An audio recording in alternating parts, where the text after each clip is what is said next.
Welcome to the 21 Convention Podcast. My name is Steve Mayeda, and I'm your host of today's episode. Today, we have Nick Sparks, an amazing guy. And in this podcast, we do an interview that gets really in depth. We talk about sex, sexuality, his speeches that he's given in the past, but also some really intimate details on how to get more social, how to be a better man, and both of our personal struggles that went into this equation. Don't forget to subscribe to the YouTube channel. It's an easy click of the button. And if you're watching this on social media, let's pass it on. Let's get into this interview. All right, here we are with Nick Sparks at the 21 Convention. Man, you just said something which was pretty cool. You said this was the one of the highlights of your year. Yes. Man, tell me about it, because we've talked a lot, but I haven't heard that. Just a collection of people. That's what I really love about it. From the speakers to the attendees, it's the speakers, guys who I don't get to see, guys who I don't get to hang out with, who I have a lot in common. Yeah, and prior to this, you had not met James Marshall, James McLean, Sasha. Oh, you hadn't met Sasha before? It's a big personality. Yeah, all sorts of sock. I mean. Yeah. Incredible, Man. Inspirational. Yeah. And then also, I know for myself, and you got to experience it a little bit more because I'm like going all over the place. But even the attendees, what was your first thought on it? I have some thoughts on it, but what really stood out? I've spoken at a few of these that are not the 21 Convention, and the crowd can be kind of guys who are just like really looking to up their numbers or this and that. But I mean, this convention, especially this year, just attracts men who are awesome guys, really looking to do the right thing, and just looking to improve themselves in all areas of their lives, are pushing themselves in every which way. And I mean, that's always inspiring to me. Man, this is what I would say, because there's always been a difference about the 21 Convention, and especially in what, like, the message that is produced.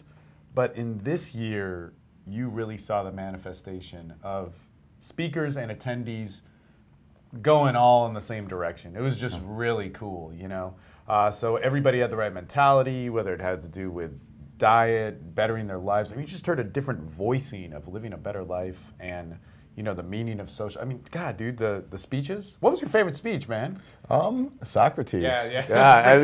I think he won best speech of the convention. Kind of impossible to it was awesome. But, what I thought was so interesting was every speaker, especially guys that we see a lot, in the seduction industry, and although you hadn't met Sasha or James, very familiar with them, everybody had a feeling of, I just want to give. Like, everybody gave, including your speech, or we were talking about it, just the pacing of it and the feeling of hey man, we love being social, we love connecting with people. We do this because it's our passion, but we believe in humanity, and let's just open it up. And it was just so cool to see the different voicings of, Sasha being Sasha, James Marshall being James McLean, yourself, It was just a very, very cool thing. What are the transitions for you in this, like, that brought you to that kind of level of giving? And because for the past couple of years, I really feel that you've opened up in a way that's, I don't know, a very mellow, calm, seductive expression of yourself. Like, what transitions happened? I mean, just growing up.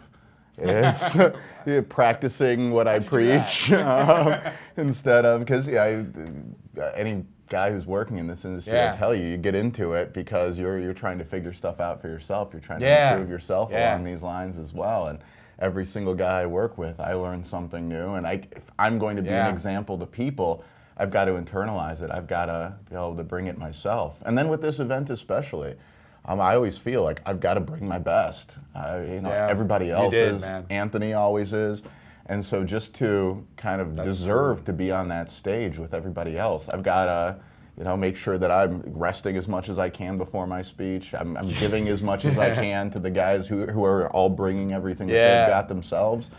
Like, I got to step it up. And that is something, because speaking at the 21, this is something that you guys may not know, is that it is so different because it's a different caliber. In other speaking events, for anything, it's like there's some riffraff, and you're like, okay, it's kind of easy to get the top 10%. Roll out of bed hungover and just go over there, don't shower, hey guys. But the 21 convention. Yeah, like to speak on a stage with yourself, like to be around that, or any of the other speakers.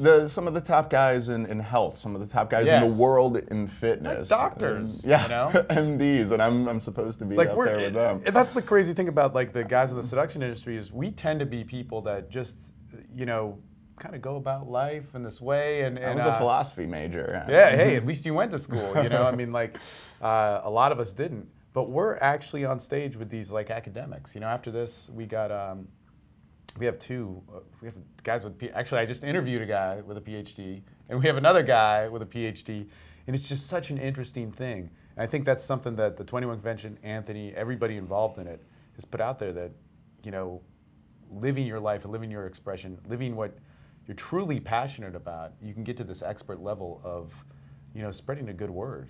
I mean, has this happened for you? You know, we enter into the seduction industry and you can kind of go whatever way you want. But had I not been involved with the speakers and the people that I met, I wouldn't have transitioned into more of the thought and the mindset and the, you know, even feelings. I'm passionate about seduction, you know. Mm-hmm. What's happened between the 2009 convention and now, man? Well, I mean, I've always kind of followed my own path when it comes to this sort of thing. I've always been figure things out on my own, walk, whatever. Yeah. You know, I ignore everything that else is out there and then really kind of think, oh, what do I believe is best, even if all the other voices in the industry are saying something different, which at the time, and that is you too. They really were. And so, you know, I feel that I was maybe leaning towards a message or a direction before it was more popular, before it was more accepted. Yeah. And it was a gamble. Yeah, big time for sure. But then it's humbling when Anthony starts kind of cutting out other people from the convention. There's a lot of people that spoke that back then that they butted heads when they weren't invited back, and no, it's just, isn't that crazy? It's really just reaffirming. It's really, like I said, humbling that. And then also with you, because I mean, you're like super humble. You're like totally down to earth, right? Just a dude. Yeah, no. I've got my own stuff to work on like everybody else. Yeah. And so for yourself, you know, just kind of going along on this path, and then all of a sudden your speech explodes, man. And the way that you handled it is even cooler, because a lot of people, they get a speech that takes off and it's like me. Finally I'm validated. But for you, it's just like, oh no, man, that's not what it's about. Like that speech was released, what, a year and a half ago? Yeah. Like, what was your reaction to all that? Like when people started emailing you, or you were just like, whoa, this thing is going crazy? I was as shocked as anyone. Yeah. Because, you know, my speeches would tend to get as many views roughly as the other guys in the convention. And then that one just went off, completely unexpected, very, very surprising. And, you know, I wasn't going to walk in here this year with a big old fur coat and like sunglasses like Mr. Big Shot or anything. That was even an option in their head. Like, geez, no, man, but you should have. For me, it was validating in a way, in that, you know, the stuff that I'm talking about, the way that I'm going about this stuff is what people want. You know, they don't want the top 10 like best pickup lines. People are looking for something else. So if anything, it was just like a reaffirmation that I was going in the right direction, but definitely at the same time, not like, oh, I've arrived now. But that, you know, I've got a lot more work to do. But at least I know that, you know, I'm doing it somewhat right. I think it did a service to everybody, and even in the 21 convention, with its just video feed, has done that for everybody, because marketing tells you have to be this way, and then you come along and it's like, I mean, there's other people with other speeches that are much more, you know, markety, and then this totally organic, like, you do all the things that are quote unquote wrong, right? And it's so down to earth. You're just like, hey, you know, let me get centered. You know, that's how you started off the speech, and, you know, feeling a little bit nervous, and you just went into this dialogue about some very simple conversation, and, you know, you kind of did a part 2 to it this year.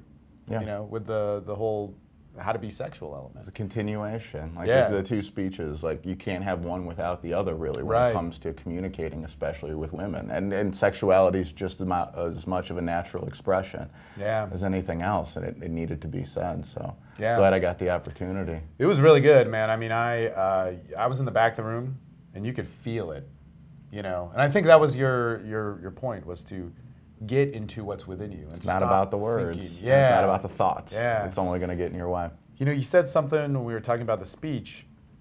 You know, when I work with guys, one thing that I notice, and man, what I notice about myself, I mean, is when I fail at something, how I react shows a window to what I need to work on. Or if I get rejected, and they're two different things. I think like failure, kind of relationship with yourself. Rejected is, you know, other people. And then if I'm around things that I don't like if I'm like, oh man, this person, fuck, great, you know. But what's that say about me?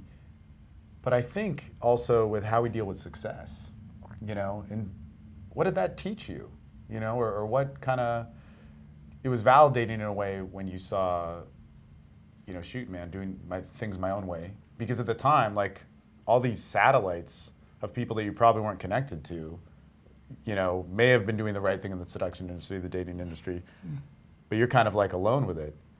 And when you started to get that success, what did it show for you? Did it trigger any things that you needed to work on? Did it? It's, like I said, just mainly because I've had conversations. I know plenty of marketers in this industry, and you know, when I was, who doesn't? And they were all telling me, "Yo, you need to do this. This is how you." And they were right to a certain extent. Like if you wanted to make money at this, especially it's kind of like this is what sells. Like and so this is what you need to be. And I said back then that I get that. I understand that this is where the money's at. This is what people are buying, and this is what, you know, gets their emotional selling juices going or whatever. But I don't believe in it. As a coach, I know that if I taught that stuff and I just saw guys basically being in the same place they were, I wasn't doing my job. And so I said, I respect what you're saying and what you're doing, but I can't do it. I have to do something else. And maybe I'm crazy. Maybe I'm going to do it, and a couple years later, I'm going to just, you know, be homeless or whatever, have to get out of the industry. But it's really nice to know that there are guys that do want something else. There are guys that are tired of that message. And so I won't say that that's the thing that kept me sticking around, but it was such a strong message that there are other people out there that don't just want the rest of the stuff, that are looking for something different. Man, cool, cool. Hey, let's take a break for a short minute, and we'll be right back with Nick Sparks. Nick Sparks back again, and from a quick break, and we had a quick few jokes passed in there, man. So we're talking about all this stuff, but you had said to me once that you really feel that when guys work with you, it's like, man, you just need a workshop. You need, or when they take a workshop with you, you just need some time to work with you. You know, get some skills in there. Get a little bit of follow-up, but that's generally all they need. And so when guys work with you, they tend to get a very specific result of, you know, this Nick Sparks-esque kind of way of like relaxed and just like, okay, yeah, you know, I'm not worried about all this like, you know, head cheese jumble of, you know, overthought pickup stuff, and I can just kind of exist in this social element. What, you know, what happens, what's your workflow when you work with guys? Well, I mean, first of all, it was sad seeing guys investing like you know, years of their lives, thousands upon thousands of dollars, and then just being right in the exact same position they started in when they were looking to improve this, starting to sometimes worse. Sometimes worse. It's frustrating. Yeah. Absolutely. I've said, you know, some of my toughest cases are guys who have really been entrenched in some negative stuff out there, and so I needed to. I didn't want to be just another thing that they went through. And so I guess if there's a secret to what I'm doing, it's one, just, you know, giving the basic skills, because it's not some complicated thing that they're always feeling like I'm missing some other part or I got to lump some more information. Just giving the basics of what really constitutes great interactions. making sure that they have the essential skill set and they're not missing anything on that end, making sure they understand that this is what they need and they can create all the great interactions they want from these basic things. And then just kind of hammering home like mindsets throughout the entire time that we're together. You know, 4 days of me, they're getting tired, they're wearing themselves out, and if I'm just constantly like hitting them over the head with the same message, it kind of can start to re-trigger. And so, you know, the big message is just that, you know, there's going to be some people that just aren't in the mood to socialize, that just aren't going to be looking for any romantic connection in their life for whatever reason, that this isn't about, oh, there's a person, how do I you know, get them? Which is ridiculous. It's like saying it's cloudy. What dance can I do to, you know, make the sun come out right now? Human beings are that uncontrollable, essentially. And so just kind of shifting the focus of what this is not supposed to be. You know, the message that so many other people promote as, you know, this is what it is and this is what you're going to get, to saying that's not what it's about. And just kind of promoting, and then also the stuff that I teach, it's very much centered around real connection, really enjoying the company of people, you know, whether it's going to be romantic or not. And I mean, at the end of the day, I think that a lot of guys come in thinking that they just want more sex, but what's really going on, and I can relate to this in my own life, is they're kind of hungry for a deeper connection with other human beings, with people. Yeah, you know, because you bring up something really interesting, or you're bringing stuff up and I'm thinking about myself, and sometimes if I talk about myself all the time, because I'm always in my head, I know it. But you really have a different philosophy going into this. I mean, I'm sure you know, you've worked on other people's boot camps and kind of seen how they do it. But you're really coming from this place of like, hey, no, let's normally talk. Like if you get rejected, it's not a rejection. You know, it's this experience. So what do you say to a guy if it's like, no, what are the 3 things I need to say?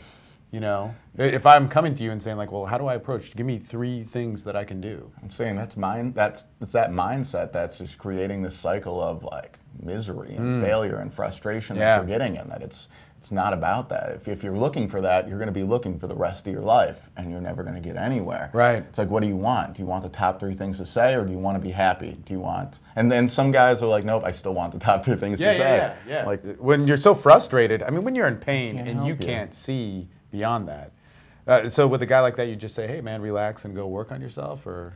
Say, you know, there's going to be other people out there that I think will really be more what you're looking for right now. And earlier on in my career, well, before I had developed as a coach and before I even had this track record, it was more difficult for guys to see that, believe, like, I don't want that crap. Yeah. Like, oh yeah, connecting, like, all right, that sounds cute, but after, you know, people have worked with me for years and years, and you know, the people read the testimonials, and they're like, well, crap, like, I do want that. That sounds pretty good. And the other thing too is anybody who's actually having sex or like has a sex life, right? You know, like, so you're actively interacting with women, you have friends, like if you have those things in your life, and we're laughing about it, but it's like, God, you do value the connection. I mean, that's it. It's like if you're not having that, because having bad sex sucks. It's worse. We both know. Yeah, and there's plenty of guys who have, like, you know, gotten more lays and are more miserable than before, especially because this thing that they think they're going to bring them this happiness, thing they've been banking on, all of a sudden doesn't. It's like, well, crap, where do I go from here? Yeah, you know, the first, so I'd of course heard about you at the conventions, all that sort of stuff, but there's so many instructors, and you just like it's overwhelming, especially at the bigger conventions when it's just too much, you know, and it's just like, God. Anyway, the thing is that I remember I was talking to somebody about sex, and he had worked with you. He was like, man, this is the same thing that Nick was talking about. This was years ago, and I was like, shit, Nick must be up to something, you know. And I think I had messaged you like shortly afterwards. It's like, hey man, you know this guy, he was saying this and that, like props. And then just slowly, you know, some relationship build, and then you moved to Austin very recently. But your journey with sex and, like, you know, discovering that for yourself and finding out what's good, and, you know, for me it's a constant journey. I mean, like, I'm still my biggest project. Yeah. And that touches on even another thing, like why we're coaches. You know, it's like, but man, what was that? You know, what is what is bad sex? Or I hear you throw out the word, sex addiction or getting into like some sort of sexual unhappiness. Like, what is that? Like, where do you see that? Where do you see that with other people or yourself or the world in general? Figuring this out for myself, bad sex, like things that make me like feel crappier is basically sex with people that I don't really enjoy the company of. Yeah. When I've got to like act in a different way that, yeah, they like me and I know how to be attractive, but I mean, at the end of the day, it's like, okay, like, well, you sleep with the person and that's done. And then it's like, then you can actually look at them as a real human being and say, well, wait, I don't actually enjoy spending time with you whatsoever. Yeah. I was just kind of tricking myself into thinking that I enjoyed your company just because like I had this desire for sex. And so that's what I would refer to as sexual addiction when you're putting that need first and ignoring everything else. So a process that's been for me is to look and say, before I sleep with them, am I tricking myself into thinking I'm enjoying their company? Am I subconsciously like, but I don't really trying to look at a person as if I had just slept with them to say, okay, like, do I really like hanging out with this person? Do our personalities actually really mesh? And then if you got that and you've got that deeper place that's coming from, the sex is awesome. But if you don't, it's kind of like, you wake up the next day and you feel like crap. Yeah. There was a point in the convention, there were a lot of females at this convention, which was actually very cool, but there was a point where it was like there was a girl there and I was just like, fuck. Like, yes. You can't think beyond. We may or may not have talked about this a little bit. Yeah. No, I don't think we did. But there was a point where it was like, fuck. And this is what you got to understand. Like, people are like, how do I get rid of the fear? You have the fear. Yeah. I would not have known what to say, but this was one of the few girls where you're inspired to do the whole like direct thing. I don't believe in like categorizations of game, but it's like, I really couldn't say anything other than like, you're hot. I'm gonna fucking talk. Like, just stand in front of me. I usually like let my intention known with my eye contact. Well, that's the best way, man, because especially sexually, I think the closer we can get, even if we're not physically close, but the closer humanly we can get, people feel that. And sex is not determined by like, do you like me? Yes. It's like this other language that's happening with subcommunications and feelings. And women here I was attracted to knew I was attracted to them, even though our conversation. Yeah, actually, I've seen the animal come out, man. It's like, and plus and this is another thing. I was talking to this guy, John. Man, you should meet him. He was not at the convention, John Lichtenberg, but he's one of the few guys that I'm like in awe listening to him about sex. But he has sex with everybody. He's one of the few guys where this is his lifestyle. It's not like he didn't become polyamorous because it's cool and in some sexual deficit and I want to do that. Like, he's made it a life, right? But he's like, if I'm friends with somebody, I don't really know them if I don't know their sexual side. If I haven't experienced that. And you put that out there, man. You're like, yeah, I saw you with the like. But everybody has a different style, right? But I'll get like super aggressive. But yeah, you do. That being said, man, you haven't even seen it. I know. You hold back, baby. And yeah. Maria's here, and it's amazing. And I'll get killed. You will, literally. You're not joking. Yeah. No, it's pretty vicious, dude. Strong woman. It's what you need. Yeah. But also, I'd even say to that, like, she's had just as much experience as me, so there's no, jealousy happens. We'll get there, but like, she's gotten a lot out of her system, and myself too. But no, we saw this woman, and you're like, holy shit, fuck. Like, see, even now thinking about it, I can't think because it was like it's just too much. But that being said, when I see a hot woman like that, the next thing I know, and you're kind of talking about this wisdom of like, don't have bad sex, is how can I see her? Like, how can I see her sexuality to see if I like it?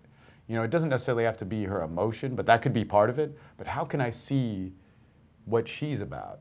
And if I can't get that, then it cuts, That's where, like I said, I'm still a work in progress. No. But how do you talk find... about the ideal thing of needing to really enjoy their company, but then something like that happens, and it's very, very hard to keep that in mind. It's like, I just want to be next to her. Yeah. We're all like subdued and in this like fucking. But okay, one thing here. How do you see that process? Of getting to know, getting to feel her, to know. Because I'll tell you this: if you get to a point where you get that arousing urge and it's overwhelming to you, it's not that you don't want to act on it. It's that you want to see how that action is going to happen. And actually, let's get back to this question after this quick break. Yeah.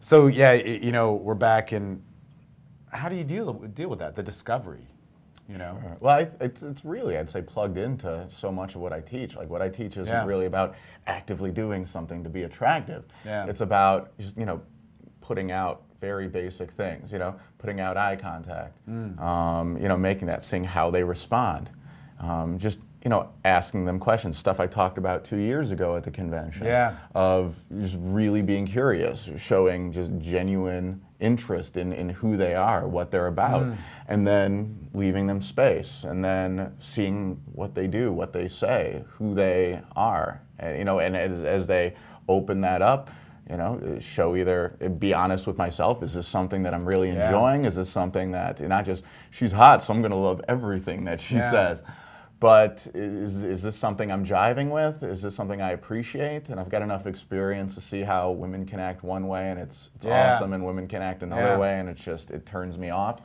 But so, very much to just put out, give her opportunities to open up, give her opportunities to kind of be who she is, and then just being honest with myself about if I actually like that or not. And if so, being, more curious, more interested, getting more out, and if not, just kind of losing interest and seeing if maybe she's going to recognize it and say, okay, I was being an asshole. That's not who I am. Man, if you could, walk me down. I mean, everybody's different, and I know how unique you are with this, to truly find the unique individual. But what was the last kind of date that you went on or experience you had with a woman where this kind of unfolded, just so guys can get these points that you're talking about? And by points, I don't mean specific action. I took her to Froyo, then I said, but walk us down an experience that you had.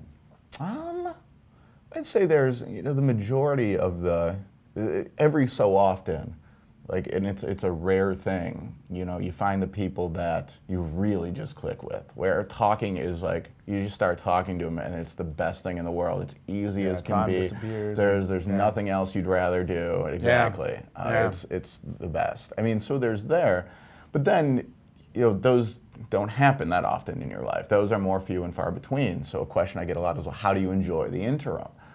And between there, I think that there's, a lot of people who, you maybe it's not like that. It's not like that very rare thing that happens, but it's more. Oh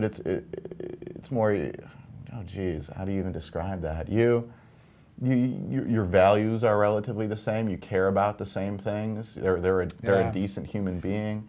Your senses of humor line up. You enjoy laughing together as they open up. They're saying things that you can appreciate. They're saying things that you care about, talking about their family or talking about their friends. They're not just kind of, I've tried going on dates with women that it's just they're this plastic image of whatever the magazine or the TV say they should be. Got that checklist, and it's more than that. Even if we don't completely match up on anything, I'm going to enjoy myself a lot more if a woman is really putting herself out there. If she's really, not just kind of going through the same plastic steps, just like with guys, I think. It's the same, big time. Same thing that's attractive or not. And if I can see that she's the kind of person that can just be real, that can just be genuine, and and do all the same things that I'm trying to do. Find somebody else that can be real with her. Like, that's just going to make me respect her. That's going to make me want to spend more time with her, even if it's not, you know, for forever, or even if it's just a friendship. Like, I got this for you with, you know, you talked about commonalities and stuff like that. One thing that I find like really interesting, and this is tough, dude. I mean, I have to check myself on this all the time. But I remember I did these interviews way back when about American culture. It was like totally separate thing. And, you know, like, what is American culture? What do you like about it? What do you dislike? You know, all that sort of stuff. How would you change those things? So I interviewed all these people, but there were people, like, I went in with an agenda of like, I want to, you know, have this ideology, you know, highlighted. I interviewed people that were totally outside of what I thought. Like, let's say, you know, they were, you know, pro-life, and I was like going for the pro-choice thing or whatever, you know. Yeah. And just, if I talk to somebody with a common belief of mine, sometimes they would end up getting wrapped up in that, and then we weren't having a human connection. The people that I disagreed with most, or like was like so alien, had no commonality, we hit a commonality of like, okay, you think this way, I think this way, but you know, this is why I think it. And I started to understand people. And I was like, wow, in true socializing, there isn't any judgment, like when we're connected. Yeah. And I think for me, that's what I'm always looking for when I'm like, wow, how can I, you know, if there's this girl and she's from wherever and maybe she has a shield up or a wall, if that lowers, man, that's like such a beautiful thing. Yeah. It's what we try to teach our guys to do. I love That's the what example. I see you do, you know? Yeah, it's because it's not about, you hit the nail on the head, it's not about, you know, do you agree or disagree with my position? Right. It's whether if you agree, but it's still just kind of come from this like plastic thing, like I'm just reciting something I heard somewhere else because I think it's like the right thing to say, or because it works. It's going to feel weird. It's going to feel I'm not going to connect with that person. Whereas even if they disagree, if it's coming from like their real genuine belief, if they're really speaking their mind, they're speaking their heart, then I'm going to feel that person. I'm going to connect with them. I'm going to want to talk with them more. Yeah, no, man, it's just such a cool thing. This is something that we were talking about, and I just was thinking about it going like, wow, I'd like to talk, when I do interview Nick, I'd like to talk about this, but we were talking about orgasm and some of the orgasmic meditation stuff that you've done, and you have a friend that is like, you know, teaches this in unique ways, but we just started, we started talking about that expression of women, expression of sexuality, being in love with that. Like, when did this start for you? And like, not that you're like this like super connoisseur, because some people get like cult-like into it, you know. But yeah, like, how did you fall into that? Like, tell me the story of that. I've Christina Berkeley is the person you mentioned. If anyone's familiar with orgasmic meditation, the big name in this space right now, Nicole Daedone and One Taste. They're kind of the biggest brand of orgasmic meditation, really getting the most publicity right now. And Christina used to work with One Taste. She used to be kind of Nicole's right-hand woman running the New York area. And there was a lot of stuff with the practice of simply, you know, pussy stroking that Christina wanted to do differently. And so she kind of broke off, and when I first met her, I was just looking for a female assistant for my programs, and brought her on, and I quickly realized the stuff she was sharing and the advice she was giving was just a whole different level. And I mean, she's helped guide my, you know, what I teach and my thinking around all this as much as anyone. And so I met her when she was going through this transition away from One Taste and on her own thing, and as she started building her own practice, this was maybe 2.5 years ago, I started, you know, she's telling me, oh, you come in and you of course, stroke pussies. That was my initial drop to it too. Well, it's my interest. How can you not be interested in that? It sounds fascinating. But at the same time, you know, my own sexuality, my own relationship with women, these were all things that I was very much working on, very much trying to improve and figure out for myself. And so this practice sounded very attractive to me. And so she really started forming her own thing, and I said, you know, good friend of mine at that point, let's, you know, I'm in, this, like, sign me up. And so she took me through the same process she took everyone else, the same training process, and you know, I started doing it, and yeah, it was hugely beneficial, I'd say, just for my relationships with women, not even a sexual way, right? But yeah. really being, you know, comfortable with women, not just, as I mentioned, not just kind of looking as, oh, how can I achieve sex, but just being comfortable with my sexuality, with feminine sexuality, in a much more healthy way. I think there's an element to sex as a man that you really touch on a lot, like with this speech and just your general vibe. Like in the 2012 speech, you may not specifically be saying this, but there's a part that's the urge, where you see that chick, like when we're in the back of the, you know, this could have happened or not, but in the back of the conference room, we're like, fuck, I need to see those tits. Sure. I want to see what happens in between those legs. But then there's this other side that's, but no, man, that's like animal shit, dude. You're like, fuck. It's God-given, man. Yeah, yes, yeah. And men need to get in touch with that. And I think you hit on that very well. But then men need to hit on or get in touch with the rapport side. Like, how can we feel? And then there's this other side with the orgasm of like, how can we exist in this sexual state, in the act of sex with this woman, and feel her absolute expression, you know, potential, and allow connection to happen, you know, allow the two things to become one. And you just say it really well, you know, we're almost out of time, but what, about those three things, you know, the urge of man, yeah, the rapport, and then the state of sex. I think the big trouble that I've had, that I think a lot of guys have, is that we have these completely natural, beautiful, you know, desires, feelings, urges.